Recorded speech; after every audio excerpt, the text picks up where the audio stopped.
एक और बड़ी खबर, दोहा, कतर, यूएई में ईरान के हमले लगातार जारी हैं। ईरान ने एक बार फिर से अमेरिकी बेस को निशाना बनाया है। ये देखिए, दोहा, कतर, यूएई में लगातार ईरान के हमले जारी हैं और ईरान के हर हमले में या तो अमेरिकी सेना होती है या नौसैन्य होता या फिर सैन्य बेस। इस तरह से हमले लगातार ईरान के तरफ से खाड़ी देशों में जारी है। और ईरान के तबरीज में बहुत बड़ा हमला, इस वक्त जानकारी आ रही है। यूएस और इजराइल ने हमला किया है। हमले के बाद तबरीज में भारी नुकसान हुआ है। ईरान के तबरीज में बहुत बड़ा हमला, अमेरिका और इजराइल ने हमला किया है, भारी नुकसान हुआ है।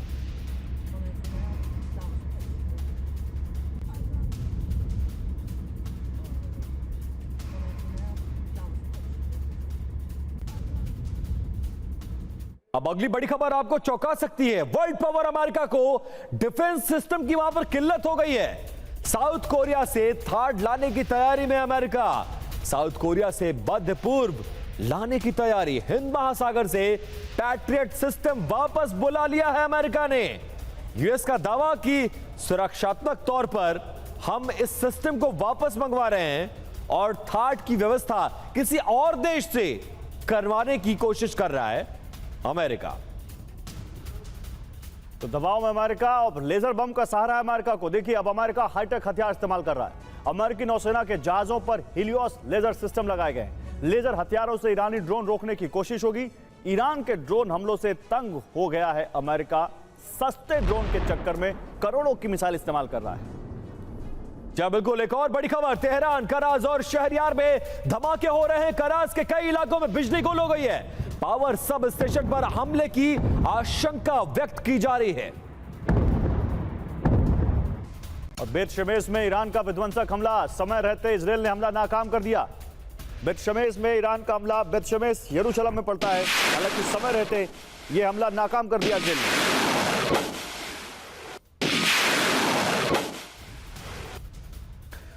हॉर्मुज़ स्ट्रेट के पास फ्रांस ने बड़ी संख्या में सैन्य की तैनाती कर दिया है। फ्रांस ने अपना परमाणु युद्धपोत वहां पर तैनात कर दिया है। यह बहुत बड़ी खबर है। युद्धपोत पर नौसैनिकों के बीच दिखे मैक्रो, ताकत दिखाने की कोशिश।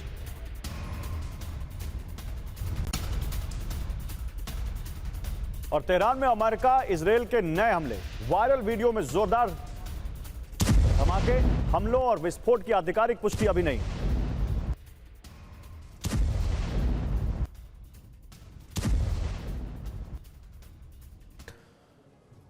अब देखिए, इस युद्ध में कहा यह जा रहा है कि अमेरिका को भारी नुकसान हो रहा है और रिपोर्ट्स में यह दावा किया जा रहा है। क्या है रिपोर्ट्स में?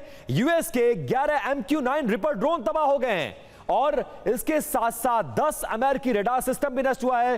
अरब खाड़ी में सबसे बड़ा नुकसान अमेरिका को देखने को मिल रहा है। कतर में अकेले 9,000 करोड़ का रडार, गौरव, बर्बाद हो गया है। ऑफ कोर्स, और जॉर्डन में थार्ड सिस्टम का अहम रडार नष्ट हुआ है। 3 अमेरिकी F-15E फाइटर जेट ढेर कर दिए गए हैं। तो ये अमेरिका को हुए नुकसान की जानकारी फिलहाल आ रही है।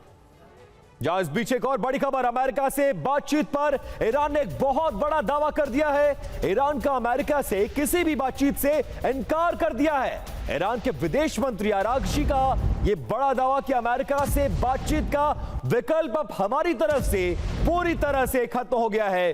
जंग के बीच तेहरान का अमेरिका के खिलाफ यह बहुत बड़ा फैसला है। डोनाल्ड ट्रंप का टोन डाउन है, लेकिन ईरान बातचीत करने को तैयार नहीं है। ईरान में हमले में मारे गए लोगों को अंतिम विदाई दी गई है। तेहरान में अंतिम विदाई में हजारों लोग जुटे।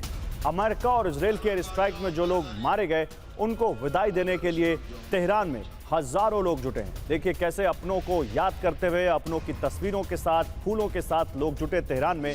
ये वो लोग हैं जो पिछले 11 दिनों में अमेरिका और इजराइल की एयर स्ट्राइक में, उनके हमलों में, उनकी बॉम्बिंग में मारे गए हैं, जिन्होंने अपनी जान खोई है। कैसे अपनों को याद करके भावुक होते हुए लोग। देखिए, ईरान से क्या अपडेट है। ईरान में नए नेतृत्व के समर्थन में बड़े पैमाने पर अब रैलियां निकाली जा रही हैं। तेहरान के एंगेलाब स्क्वायर में हजारों की तादाद में ये देखिए समर्थक जुटे हैं। मुज्तबा खामनेई के सुप्रीम लीडर बनने का ये जश्न मनाया जा रहा है। ये देखिए, जहां एक तरफ पूरे ईरान में लगातार बमबारी हो रही है, तेहरान जल रहा है, लेकिन कैसे अपने नए सुप्रीम कमांडर का स्वागत किया जा रहा है ईरान में, उसकी तस्वीर है आपके सामने। और इस्फहान से बड़ी खबर है। इस्फहान के ऐतिहासिक नक्शे जहां स्क्वायर के पास जोरदार विस्फोट हुआ है। इस्फहान एक ऐसा शहर जहां पर ईरान का परमाणु न्यूक्लियर सेंटर भी है। सरकारी समर्थक रैली के करीब ये इजरायली एयर स्ट्राइक का दावा किया जा रहा है। धमाके के बाद इलाके में धुएं का बड़ा गुबार उठा है। घटना की जानकारी ईरानी सरकारी मीडिया ने दी है। तो एक रैली हो रही थी सरकार समर्थित इस्फहान में, जहां पर इजरायल ने एयर स्ट्राइक की है।